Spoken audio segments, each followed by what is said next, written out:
ఈ-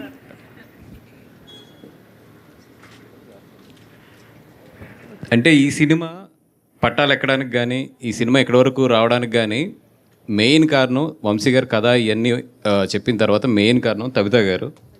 Yeah. ఎందుకంటే ఈవిడ లేకపోతే ఈ సినిమా లేదు. ఆ, నేను సుకుమార్ గారితోని ఇట్లా ఒక కథ విన్నాను, ఒకసారి నువ్వు కూడా ఇన్ని ఓకే అంటే కనుక ఎదరికెళ్దాం, ఎందుకంటే సుకుమార్ గారు ఓకే చేయకుండా ఈ కథ వెళ్ళదు. సరే ఆయన ఏమన్నారంటే నాతో పాటు నా వైఫ్ కూడా ఏంటుందని చెప్పి ఆవిడ కూడా కూర్చోబెడితే నాకు ఫస్ట్ ఏంటంటే ఎంత ఎక్స్పీరియన్స్ ఉంది ఒక కథను జడ్జ్ చేయడంలో, లేదంటే కనుక ఎలా వింటారు రేపొద్దున ఈవిడ ఒపీనియన్ ఎలా ఉంటుంది, నాకు కథ బాగా నచ్చింది, గమని సుక్కు మీద ఆవిడ ఇన్ఫ్లుయెన్స్ ఏమైనా ఉంటుందా, ఇంత భయంతో నేను ఓకే అన్నాను. కథ విన్నా వెంటనే మీరు ఎలా చెప్పారు సుకుమార్ గారికి ఒకసారి చెప్పండి. ఈ కథ మనం చేస్తున్నామని ఇదే పోజు నేను చెప్పా, ఈ కథ మనం చేస్తున్నాం సుకుమార్ రైటింగ్స్లో అని చెప్పాను మేడం. ఇట్లా కాదు లేచి ఈ కథ మనం చేస్తున్నాం సుకుమార్ రైటింగ్స్లో. అంటే బేసిక్గా ఏంటంటేనండి, నేను ఇక్కడే హైదరాబాద్లో పుట్టాను అనమాట, అంటే పక్కా తెలంగాణ అమ్మాయి.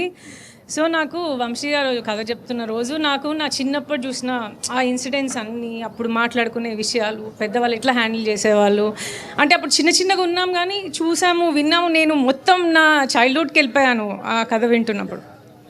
సో నేను ఏం చెప్పానంటే, నీకు అది కనెక్ట్ అవుతున్నావో లేదో బేసిక్గా, కానీ నేను తెలంగాణ అమ్మాయి కాబట్టి నేను చాలా కనెక్ట్ అయిపోయాను ఈ సినిమాకి. మనం ఎలా అయినా చేయాలి సుకుమార్ రైటింగ్స్లో ఈ సినిమా, మనం చేస్తున్నాం అంతే అని చెప్పాను అనమాట. సో వంశీ చాలా బాగా రాసుకున్నారండి క్యారెక్టర్స్, ఆ ఎమోషన్స్. నాకు వంశీ గారు కథ చెప్తున్నప్పుడు ఇట్లా అన్ని విజువల్స్ పడతా ఉండే అనమాట.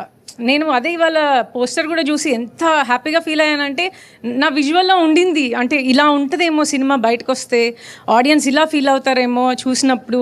కానీ నేను ఇంత గొప్పగా అంటే చూడలేదు, ఇమాజిన్ చేయలేదు పిక్చర్ కానీ, బట్ ఇవాళ పోస్టర్ చూస్తే నాకు చాలా హ్యాపీగా అనిపించింది. డెఫినెట్గా మీరు అందరూ ఈ సినిమాకి కనెక్ట్ అవుతారు. అండ్ సుకుమార్ రైటింగ్స్లో అంటే వచ్చే సినిమాలు అన్నీ మీకు తెలుసు ఎలాంటివి పిక్ చేస్తారని, ఇది డెఫినెట్గా ఒక గుడ్ మైల్ స్టోన్ మూవీ అవుతుంది Sukumar writings. Thank you all so much. అంటే నా బిలీఫ్ ఎప్పుడూ ఒకటే ఉంటుందండి, కథ బాగుంటే, అంటే చాలాసార్లు ప్రూవ్ అయింది కూడా ఇది, కథ బాగుంటే దానికి బౌండరీస్ ఎప్పుడూ ఉండవు. ఇది ఎంత మంచి కథ అంటే, ఈ కథ తెలుగు లాంగ్వేజ్లో సబ్ టైటిల్స్ వేసి ఇచ్చినా కూడా బీహార్లో కూడా ఆడుతుంది ఈ కథ. Super sir. అంత మంచి కథ. ఎందుకు ఇంత మంచి కథ అంటే, ఇది సింపుల్, ప్రతి ఇంట్లోని కూడా కామన్ ప్రాబ్లం ఒకటి ఉంటుంది.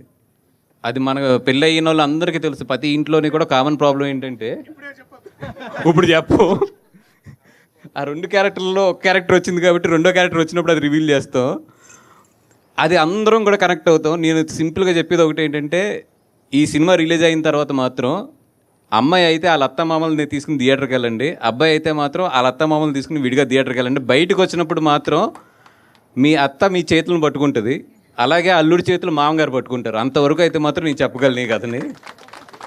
అంటే పర్లేదు, ఓకే. అంటే ఇన్ని కంచులు ఇక్కడ, ఒక మామూలు కంచులు కాదు,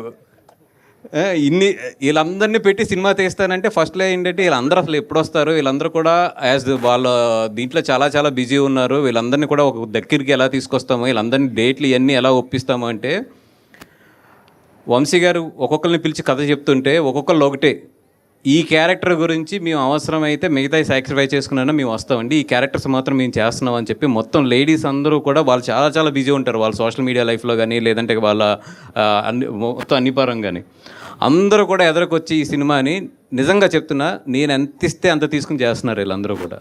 నిజంగా హ్యాట్స్ ఆఫ్ టు ద, అది ఏంటంటే కథ ఈరోజు మాట్లాడేది నిజంగా అంత మంచి కథను వంశీ తీసుకొచ్చాడు. Vamshi all the best. అంటే వరంగల్ దగ్గర జమ్మికుంటలో పుట్టాడు, అండ్ మొత్తం అక్కడ ఆ ఏరియాలో ఉన్న నెగిటివిటీ కానీ ఇవన్నీ కూడా, అంటే ఒక కథ చెప్తుంటే నాకైతే ఆ ఊరు ఎప్పుడు వెళ్ళలేదు కానీ నేనైతే ఇప్పుడు కళ్ళు మూసుకుంటే ఆ ఊరు నా కళలోకి వచ్చేటట్లు చెప్పాడు, అంత బాగా చెప్పాడు కథని. And all the best. చాలా మంచి ఒక తెలుగు సినిమాని అయితే మాత్రం మనం చూడబోతున్నాం. అండ్ ఈ సినిమాలో ఈ సినిమా గురించి ఇంకొకటి ప్రత్యేకంగా చెప్పాలంటే, మా క్యారెక్టర్ మా హీరోయిన్ శ్రీలత నాగదుర్గ. ఈ అమ్మాయి నేను ఇట్లాగ పిలిచి ఇట్లా మా సినిమాలో హీరోయిన్ కింద చేద్దామంటే అందరూ ఏంటంటే జనరల్గా ఇప్పుడు ఇన్ని సినిమాలు చేశాను, సుకుమార్ గారు ఉన్నారు, నేను అందరూ ఉన్నాం కదా, ఏముంది మామూలుగా మనం పిలిచిన వెంటనే హ్యాపీగా అసలు చాలా సంతోషంగా ఉంటారు అనుకున్నా. నాకు 15 రూల్స్ పెట్టింది ఈ అమ్మాయి. కానీ నాకు ఎంత ఆనందం అంటే ఫస్ట్ టైం నేను ఒక తెలుగు అమ్మాయితో డీల్ చేస్తుంటే ఒక తెలుగు అమ్మాయి ఎలా ఉంటుంది, ఒక తెలుగు అమ్మాయి ఒక సినిమా చేస్తుంటే ఎంత క్లారిటీగా ఉంటుంది, తను ఏం చేయగలను ఏం చేయలేను అనేది ఎంత క్లారిటీగా చెప్తుంది అనేది మాత్రం నాగదుర్గం చూసినప్పుడు అనిపించింది. అప్పుడు గుర్తొచ్చింది, okay I'm dealing with the Telugu అమ్మాయి అని. ఈ అమ్మాయి గురించి మేము అందరం మారాం, ఎందుకంటే అమ్మాయి ఈ సినిమాకి అంత ఇంపార్టెంట్. అండ్ 100% ఆ అమ్మాయి అయితే మాత్రం ఈ సినిమాకి చాలా ప్లస్ అవుతుంది. ఆల్రెడీ ఆ అమ్మాయి యూట్యూబ్లో పెద్ద స్టారు అండ్ అక్కడ ఎరగొట్టేసింది మొత్తం. ఇప్పుడు సిల్వర్ స్క్రీన్ ఎరగొట్టబోతుంది. అండ్ ఈ అమ్మాయి గురించి అంటూ ఒక మ్యూజిక్ బిట్ అయితే కంపోజ్ చేయమన్నాం దర్శి గారు అందరం అనుకుని. ఆ మ్యూజిక్ బిట్కి మాత్రం స్క్రీన్లు చిరిగిపోయేటట్లు మాత్రం డెఫినెట్గా అవుట్పుట్ ఇస్తాం. మాకు పెద్ద సమస్య వచ్చింది ఏంటంటే డ్యాన్స్ నెంబర్ లేవు నా కథలో.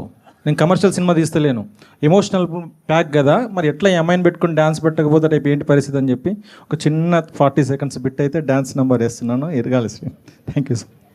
అండ్ ఈ సినిమా అసలు నా దగ్గరికి రావడానికి కానీ ఈ సినిమా స్టార్ట్ అవ్వడానికి కానీ అన్న నా దగ్గర ఒక కథ ఉన్నాను నేను, అది చాలా అద్భుతంగా ఉంది ఆ కథ, అది మీరు చేస్తే బాగుంటుందని చెప్పి నాకున్న చిన్న ఫ్రెండ్షిప్లోని చిన్న పరిచయంలో కూడా ఈ కథ నా చేతిలో ఇక్కడ నా దగ్గరికి వస్తే చాలా బాగుంటుందని చెప్పి కోరుకున్న ఫస్ట్ వ్యక్తి దర్శి గారు. ఈ కథను మొత్తం ఆయనే నా దగ్గర తీసుకొచ్చారు. సుకుమార్ గారికి నాకు ఆయనే వినిపించి మొత్తం దీన్ని వెనక బ్యాక్ బోన్ ఉండి ఇంత మా అందరి ఎనర్జీస్ అన్నీ కలిపి లేదన్నా ఈ సినిమా చాలా బాగా చేద్దాం అని చెప్పి ఈ సినిమా నిజంగా ఒక మౌల్డ్ చేసింది ఎవరు అంటే కనుక అది Darshi garu. Thank you so much Darshi garu for giving me. అంటే మీరు ఈ కథ తీసుకొచ్చినప్పుడు ఓకే యాజ్ ఏ మీరు హీరో కింద మీకు నచ్చిన కథలు ఉంటాయి, ఏదో తీసుకొస్తున్నారు ఒక సినిమా ప్రొడ్యూస్ చేయాలని చెప్పి ఇమీడియట్గా ఒక సినిమా ఎక్కితే బాగుంటుంది కదా అని తీసుకొచ్చారు అనుకున్నాను. కానీ కథ విన్న తర్వాత ఒకటే అనుకున్నాను, నేనుండే బిజీ లైఫ్లో ఇట్లలో ఈ కథ మిస్ అయితే మాత్రం నేను చాలా మిస్ అవుతుంది అనుకున్నాను. And thank you so much sir, right టైంలో నాకు రైట్ కథ తీసుకొచ్చారు. Thank you so much. And ఈ సినిమా ఇక్కడి వరకు రావడానికి వేణు ఊడుగల్ గారు కానీ మా జగన్ గారు కానీ పూజారి నాగేశ్వరరావు గారు కానీ వీళ్ళందరూ చాలా హెల్ప్ చేశారు. వాళ్ళందరికీ కూడా సభాముఖంగా థ్యాంక్ యూ చెప్తున్నాను. Thank you so much brothers. And మీ అందరిది కలిపి చాలా మంచి సినిమా అయితే డెలివరీ చేస్తాము. Thank you so much. And ఈరోజు వచ్చిన గెస్ట్లు అరవింద్ గారు కానీ లోకేష్ కనకరాజు గారు కానీ సుకుమార్ గారు కానీ వీళ్ళందరూ కూడా వాళ్ళ టైం అంతా కూడా నా గురించి ఇచ్చి ఇక్కడ మార్నింగ్ ఇక్కడ స్పెండ్ చేశారు. దిల్ రాజు గారు కానీ నవీన్ మైత్రి గారు కానీ so many elders and best wishes వాళ్ళందరికీ కూడా సభాముఖంగా ధన్యవాదాలు తెలుపుకుంటున్నాను. థ్యాంక్ యూ సో మచ్ అండి. అలాగే మా సురేష్ బబ్లీ అండ్ మా రెడ్డి గారు బాలరెడ్డి గారు అండ్ మా ఆర్ట్ డైరెక్టర్ టీమ్. అంటే ఒక టీం వర్క్ ఎలా ఉంటుంది, ఒక టీం అంతా కూడా కలిసి ఒక సినిమాని ప్రేమించి చేస్తే ఎలా ఉంటుంది అనేది మాత్రం ఇడుపుకాయంతో రిలీజ్ రోజున డెఫినెట్గా మీకు మార్నింగ్ షోలో తెలుస్తుంది. అండ్ సురేష్ బొబ్బిలి అండ్ రెడ్డి గారు అయితే మాత్రం ఈ సినిమాకి సగం ప్రాణం వాళ్ళు, సగం వంశీ అయితే నేను ఎప్పుడూ చెప్తాను సగం వాళ్ళిద్దరూని. మీరిద్దరు ఎంత కుమ్మితే అంత బాగా వెళ్తుంది మొత్తం టీం అంతా కూడా. Thank you sir.